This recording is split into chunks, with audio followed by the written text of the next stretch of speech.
Faut-il voir le Comte de Monte Cristo avec Pierre Ninet? Comme toujours, on va en parler un peu, mais sans spoiler.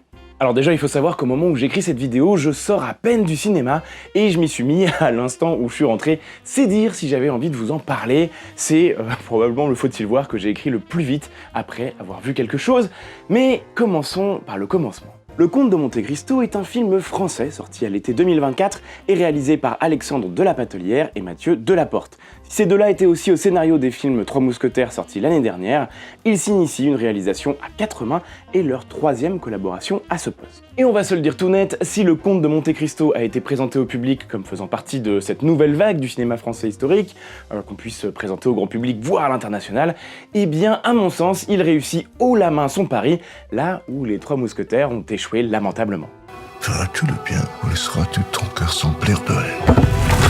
Non mais à un moment faut se le dire, autant sur les Trois Mousquetaires je cherchais péniblement quelque chose qui allait, en essayant de trouver ici et là des bons côtés, autant là, il faut reconnaître que je dois me battre pour trouver les mauvais. Dès les 10 premières minutes, le film m'avait déjà convaincu.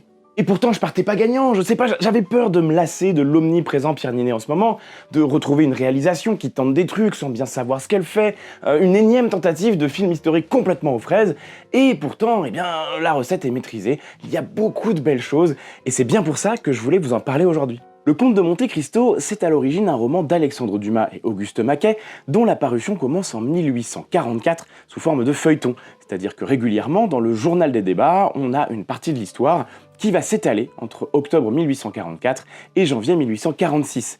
Après les Trois Mousquetaires, c'est tout simplement un des romans français les plus connus de tous les temps, et dans le monde entier d'ailleurs, voilà, avec un nombre d'adaptations sur tous les supports absolument phénoménal. C'est donc l'histoire du jeune Edmond Dantès, promis à un brillant avenir dans la marine, futur époux comblé qui se retrouve injustement emprisonné à cause d'une machination de gens de son entourage qui sont peu scrupuleux.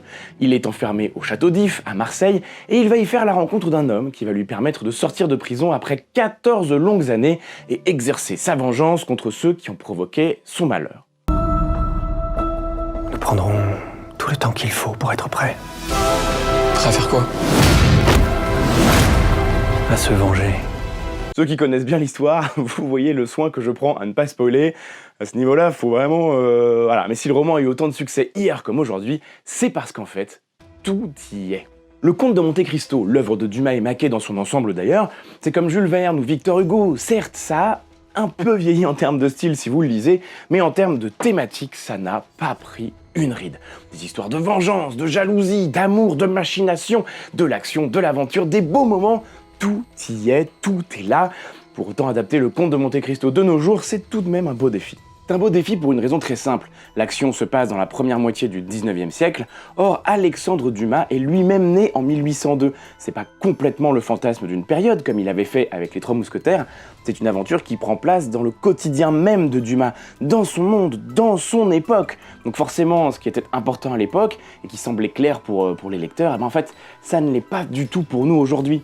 Je pense par exemple à la politique, aux relations entre certains personnages, les actualités, tout ça pour nous ça semble super lointain, donc adapter le roman au mot près, ce serait à mon sens une erreur.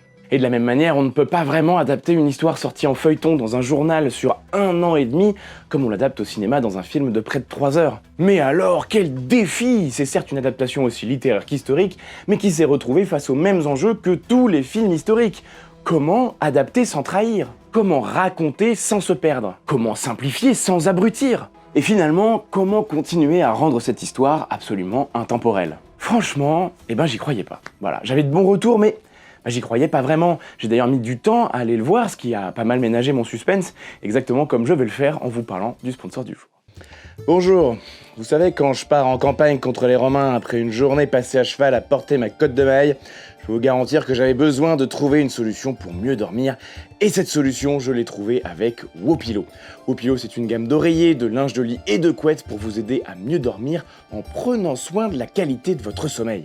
Bah oui, parce qu'avant j'avais des couvertures en laine qui grattent, mais désormais c'est terminé grâce à leur merveilleuse gamme de linge en lin que tous les autres chefs m'envient pour leur douceur et leur légèreté. Mais leur plus belle invention, c'est l'oreiller personnalisable. Oui, un oreiller 100% personnalisable, vous pouvez choisir le soutien et le rembourrage qui vous convient le mieux, c'est le modèle Wopilo Plus. Il m'assure un bon soutien pour mes cervicales grâce à son cœur à mémoire de forme et soulage mes douleurs après avoir trop porté mon casque, un confort absolu pour me remettre des émotions des batailles. Ah bah clairement c'est pas les Romains qui dorment sur des cailloux qui utiliseraient ça, hein. Et allez, parce que chez nous les Gaulois on aime le commerce, j'ai négocié pour vous une remise de 10% sur tout leur catalogue avec le lien en description et le code WOPHISTOIRE. Avec ça, je peux vous garantir que même en plein milieu de nulle part, je dors comme un enfant. Et si vous ne savez pas quoi choisir, Wopilo a même prévu un quiz pour évaluer votre sommeil et vous recommander les meilleurs produits pour vous. Je vous mets aussi le lien en description. Alors n'attendez plus pour sauter le pas et enfin dormir correctement. Moi je vous laisse parce que j'ai une nuit à rattraper avant la bataille de demain. Bon, pour en revenir à Monte Cristo, c'est peut-être face à l'ampleur de ce défi d'adaptation que les réalisateurs ont été prudents. Ils ont su extraire avec une précision chirurgicale les éléments marquants du conte de Monte Cristo. Thématiques, personnages, situations, et ils les ont remaniés à la manière de notre 21e siècle et du cinéma. Et l'ensemble ne manque ni d'ambition ni de complexité, mais les deux se situent là où elles vont toucher le spectateur contemporain, pas là où elles touchaient celui du 19e siècle. C'est remarquable de prudence, mais également d'audace. Bon, ça y est, je pense que vous l'avez compris, j'ai beaucoup aimé ce film. Tous les acteurs et actrices jouent leur rôle à la perfection, ce qui fait que si Pierre Ninet campe un Edmond Dantès très appréciable, il n'éclipse pas ses partenaires de jeu qui savent parfaitement briller à ses côtés. La réalisation fonctionne merveilleusement, la lumière est un petit bijou, et les décors, Gandalf, je veux revoir les décors. Moi-même ayant été décorateur, qu'est-ce que je me suis régalé! Quel soin sur ces incroyables décors pour évoquer ce goût très particulier du 19e siècle, qui emprunte beaucoup encore aux vieilleries du 18e, à la modernité qui fait sa place, mais surtout à cette mode incroyable de l'orientalisme que j'aime énormément. En fait, c'est une façon de faire de chaque pièce, de chaque espace, une espèce de frontière improbable, de classique européen, d'élégance moyen-orientale et d'exotisme asiatique, le tout noyé sous une montagne de plantes envahissantes, bien que quand même un petit peu maîtrisé. C'est exactement comme ça qu'on le voyait à cette époque, le voyage par la décoration. Et à ce jour, les plus grands coups de cœur que j'ai pu avoir pour de la déco d'intérieur viennent de cette période et de cette mode. Oui, je crois que je suis encore plus vintage que vintage pour ce genre de choses. Parfois, certains décors viennent offrir un écrin fantastique aux personnages et la caméra s'attarde lentement, avec beaucoup de douceur pour nous faire prendre conscience qu'il y a une sorte d'évocation de peinture, de tableau, tant la scène pourrait à elle seule dire énormément sur ce qu'elle nous montre. Quel travail exceptionnel de la part de l'équipe du film, c'était vraiment superbe, je me suis régalé.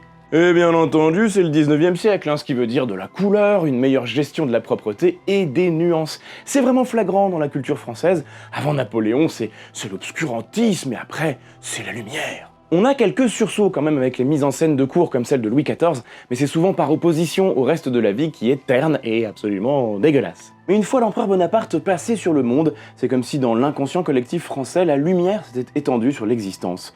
Alors les rues trouvent une propreté, les décors une richesse, les costumes de la couleur, de la variation et du soin. Voilà, j'avais jamais réalisé à quel point cette fracture, elle est aussi importante et elle survient spécifiquement à ce moment-là de l'histoire, en tout cas dans nos esprits. Alors est-ce le Premier Empire et ses rêves de grandeur et de gloire post-révolution française qui ont mis cette idée dans nos têtes? Ou est-ce le 19e siècle? Est-ce qu'on en a retenu dans la beauté de l'architecture parisienne, l'aventure, les grands auteurs et le progrès? Je dis ce qu'on en a retenu parce que dans la réalité, sur la quasi-totalité des autres périodes, les gens, le public, connaissent surtout le mal et occultent le bien. Autant sur le 19e siècle, c'est complètement inversé. C'est-à-dire que les gens ne voient que le bien et occultent souvent le mal. Il faudra qu'on en parle de ce siècle incroyablement passionnant, il y a tant à en dire. Mais est-ce que c'est pas la surdisponibilité des sources historiques qui nous fait mieux comprendre et mieux percevoir cette période, d'autant que la mode commence à se fixer sur des choses que l'on connaît encore aujourd'hui? Et en plus de ça, il y a quand même de nombreux vestiges du 19e qui font encore partie de notre quotidien. Bref, beaucoup de questions à se poser sur ce pourquoi est-ce que c'est beaucoup plus facile et beaucoup plus classique de faire des jolies choses très cohérentes dans une période comme le 19e siècle, alors qu'avant, c'est l'enfer au cinéma. Reste que le comte de Monte Cristo profite très largement de cet effet. Je passe beaucoup de temps à me plaindre des problèmes d'ordinaire qu'on voit dans les films ou les séries, mais vous savez que je ne recule jamais lorsqu'il faut dire du bien, alors même que ça fait moins de vues. D'ailleurs, n'hésitez pas à partager la vidéo pour contrecarrer ça, vous abonner à la chaîne et laisser un commentaire, ça fait toujours plaisir, et je les lis absolument tous. Bon allez, pour dire un truc quand même, il y a un combat à la fin qui n'est vraiment pas dingue, on est plus sur quelque chose de théâtral que crédible, ça m'a un poil fait sortir du récit, mais comme celui-ci est très bien mené, ça fonctionne quand même. Voilà. Cela dit, on en revient quand même à la grande question, alors faut-il voir le Comte de Monte Cristo ? Comme toujours, ce n'est pas à moi de vous dire quoi faire ou non, mais je vous recommande de prendre le temps d'aller le voir parce qu'il vaut vraiment le coup.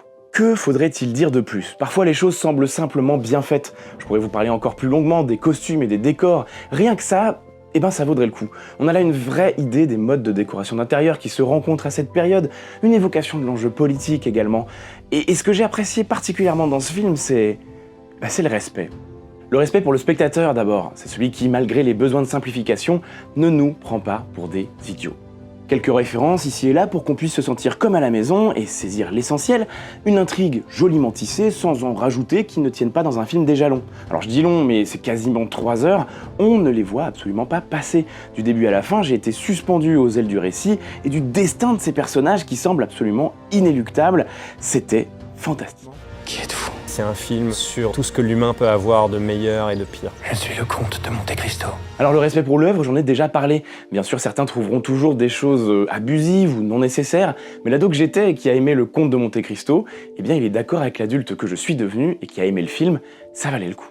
Et enfin, mais non des moindres, ce que j'attendais des Trois Mousquetaires, le respect de son histoire. Non, pas la grande histoire, pas l'histoire du Comte de Monte Cristo, mais celle du cinéma et du théâtre français. Le cinéma français s'est incroyablement illustré dans les films de genre historique ou en costume, et j'ai eu l'impression de retrouver un peu de cette lumière. Le jeu presque chuchoté parfois des acteurs, si cher au cinéma français et parfois si irritant, ici, il est employé toujours dans les scènes où il est le plus adapté. Les dialogues savent se faire un peu historiques, un peu littéraires, poétiques par moments, mais jamais caricaturaux. J'ai vraiment aimé ce film. Finalement, le Comte de Monte Cristo semble être parvenu jusqu'à nous, après des années, au fond d'un sombre cachot du château d'If, pour nous rappeler ce en quoi je crois depuis un petit moment. Le cinéma français historique est encore capable de grandeur. Sa gloire passée n'est que le terreau d'une gloire à écrire et de beaucoup de beaux moments à vivre et partager dans les salles obscures. Il ne reste plus qu'à attendre et espérer.